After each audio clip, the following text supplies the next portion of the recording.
Okey, kita tengok situasi yang di mana data dia tak mula dengan kosong. Maksudnya dia punya size kelas dia macam sebelum soalan tadi, size kelas dia mula dengan kosong kan.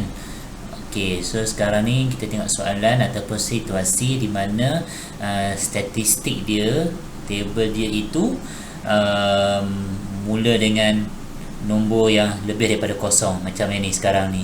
Number of hours of sleep per day, dia start kelas pertama dia adalah 4.05 hingga 5.04. Okay, so dia kata kat sini by using a scale 2 cm kepada 1 jam pada Pak CX dan 2 cm untuk 20 pekerja pada Pak CY, construct a histogram dan frekuensi polygon pada graf yang sama. Okay, so kita akan buat step by step. Kita buat histogram dulu. Tetapi untuk histogram dan frekuensi polygon,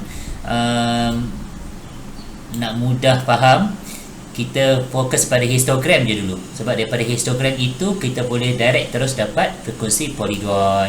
Okay, so kebiasaan situasi nak melukis histogram, mesti dia akan didatangi dengan frekuensi polygon ataupun histogram sahaja.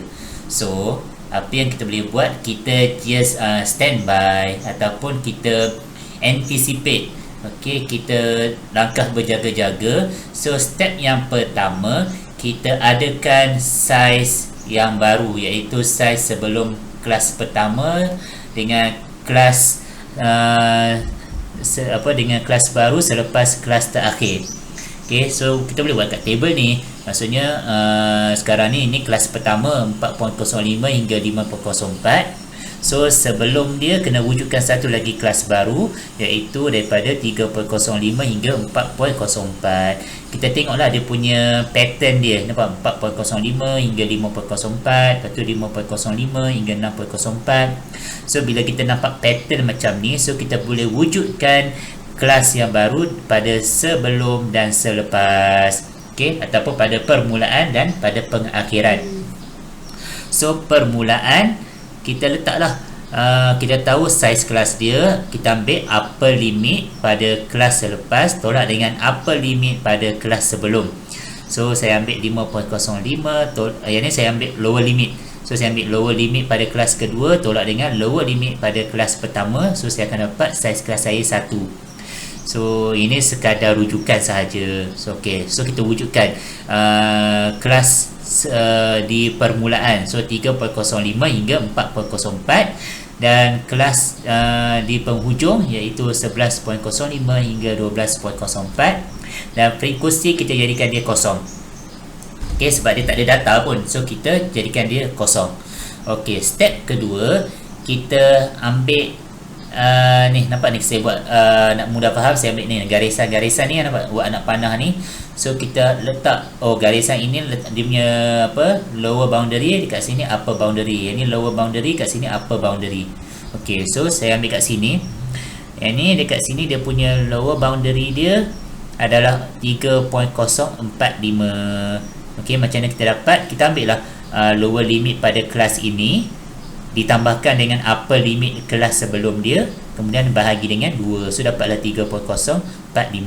So dekat sini dia akan jadi upper boundary kan. So upper boundary sini adalah sama dengan lower boundary pada kelas yang seterusnya. So senang cerita, kita tulis je semua lower boundary untuk setiap kelas. So 4.045, 5.045 dan seterusnya sampailah 11.045. Okey, lower boundary. Baik, ini midpoint. MP adalah midpoint. Kita pun kena sediakan sebab dia nak frekuensi polygon. So kita tahu midpoint kita 4.545 sampailah 10.545. Okey, kemudian kita lukis graf.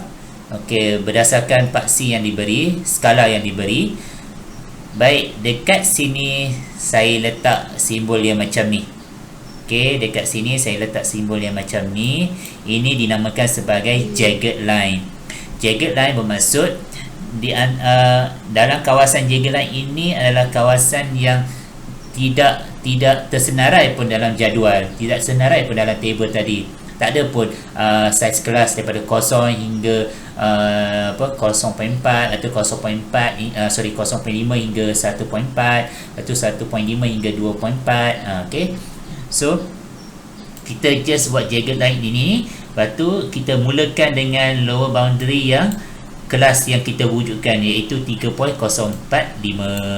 Kemudian barulah kita teruskan dengan 4.045 dan seterusnya sampailah yang kita tulis kat sini 11.045 kan. 11.045. So kita lebihkan sikit, iaitu 12.045. Okey. So inilah yang kita perlu highlightkan, iaitu jagged line. Ingat jagged line ini adalah kawasan yang di mana tak ada pun saiz kelas itu dalam jadual. Okey. So dia boleh jadi dekat part CX, dia boleh jadi dekat part CY. Tapi dekat part CY dia cakap setiap 1 cm 20 pekerja. So daripada 0 hingga 20, so 20 hingga 40, so tak ada kawasan yang tak tersenarai. Okay, so daripada 0 hingga 20 dia punya saiz kelas, dia punya selang dia semua naik 20. So tak perlulah letak jagged line. Okay, kemudian kita plotkan. So pada 4.045 hingga 5.045. Okey, yang inilah 4.045 hingga 5.045. So kita letaklah dia punya frekuensi dia, iaitu 2. So kita plot 2, tanda 2, kemudian tanda 4, tanda 22, okey, tanda 64, tanda 90 dan seterusnya.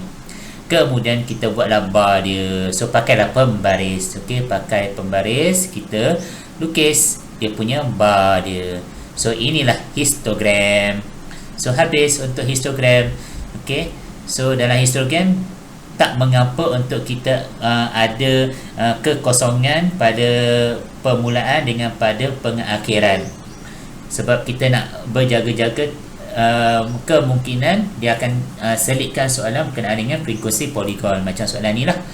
Okey, kemudian frekuensi poligon kita kena nyatakan midpoint. So pilih yang mana-mana midpoint. Okey, so kita tulislah kat sini. Ini adalah 545. So 545. So midpoint kat sini 8.545. Okey, so kita tandakan. So pada permulaan dia midpoint kita adalah 0. Kemudian yang ni kita tanda je dekat tengah-tengah. Okey, setiap bar tu tanda dekat tengah-tengah, dekat midpoint.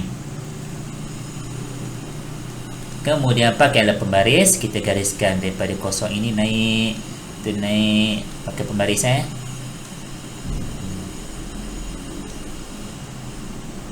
Okey, semuanya garis lurus. Habis. So nampak, sebabkan dia ada frekuensi poligon, so kita perlu ada extra size kelas pada permulaan dengan pada pengakhiran, supaya kita akan nampak cantik lah frekuensi poligon itu. Dia start daripada 0 dan diakhiri pun dengan 0. Okey, so itulah situasi yang melibatkan saiz kelasnya tak bermula dengan 0. So inilah benda yang penting, ada jagged line. Okey, so kita teruskan kepada situasi yang lukis frekuensi poligon tanpa histogram. Okey, so inilah soalan dia. Kita tengok pada step by step dia, frekuensi poligon tanpa histogram. So first kali, add one class interval before the first class and after the last class with zero frequency. So benda yang sama lah, sebabkan frekuensi poligon, so kita kena wujudkan size kelas ataupun interval kelas yang baru pada permulaan dengan pada pengakhiran.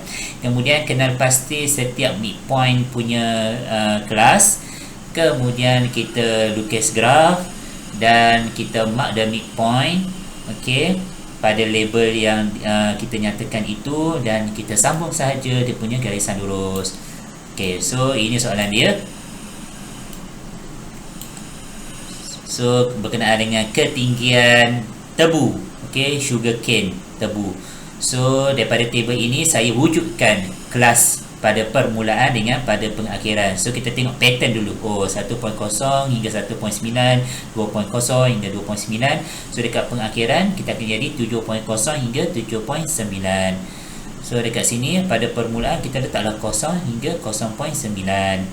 Kemudian kita nyatakan setiap kelas itu dia punya midpoint. So midpoint adalah lower limit tambah dengan upper limit pada kelas itu dibahagi 2. So dapatlah 0.45, 1.45 sampailah 7.45. Okey, kemudian kita lukis. Kita lukis graf. Okey, jangan lupa labelkan pada part CX dengan part CY apa dia. Okey, so ini adalah number of sugar cane. Okay, number of sugar cane. So dekat sini kita kata setiap 1 cm dia adalah 1 meter dan 2 cm, setiap 2 cm 1 meter. Dekat sini setiap 2 cm adalah 10 batang tebu. Okey, so dia mula dengan kosong kan, tapi sebabkan kita wujudkan kelas interval yang baru pada permulaan dengan pada pengakhiran, so kita just letak je. Okey, ini adalah 0.45. So kita label dia midpoint sahaja. Ini adalah 1.45 sampailah 7.45. So pada 0.45 kita tanda kosong, 1.45 kita tanda 20 berapa? 25. Okey, kemudian 33, kemudian 46, 50, 44, 36 dan kosong balik.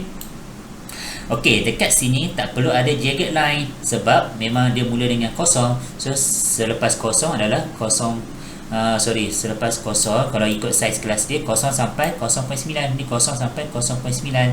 Okey, so kita fokus pada midpoint. So midpoint pada awal dia adalah 0.45.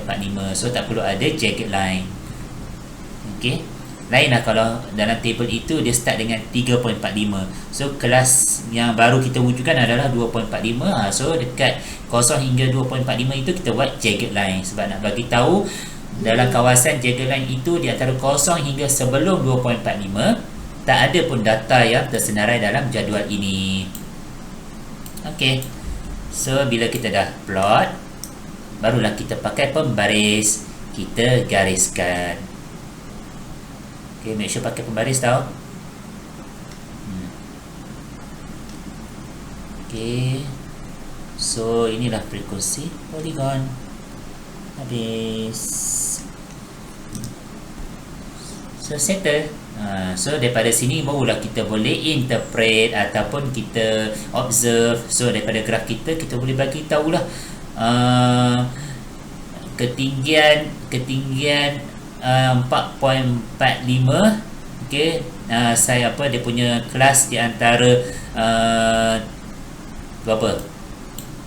4.0 hingga 4.9 mempunyai bilangan tebu yang paling tinggi iaitu sebanyak 50 batang. So ada 50 batang yang ketinggiannya di antara 4 hingga 4.9. So kita boleh bacalah graf kita bila kita faham daripada table ini dan kita lukis graf dan kita boleh interpret ataupun meramalkan dengan senang. So itu sahaja untuk video ini. Bila dah faham berkenaan dengan histogram dengan frekuensi poligon, next video kita akan teruskan kepada ogive dan macam mana cara kita nak selesaikan problem solving melibatkan ketiga-tiga graf ini. Okey, iaitu histogram, frekuensi poligon dan ogive. Ada satu lagi iaitu box plot. Pun kita akan tengok juga nanti pada video yang akan datang. Okay, thank you guys.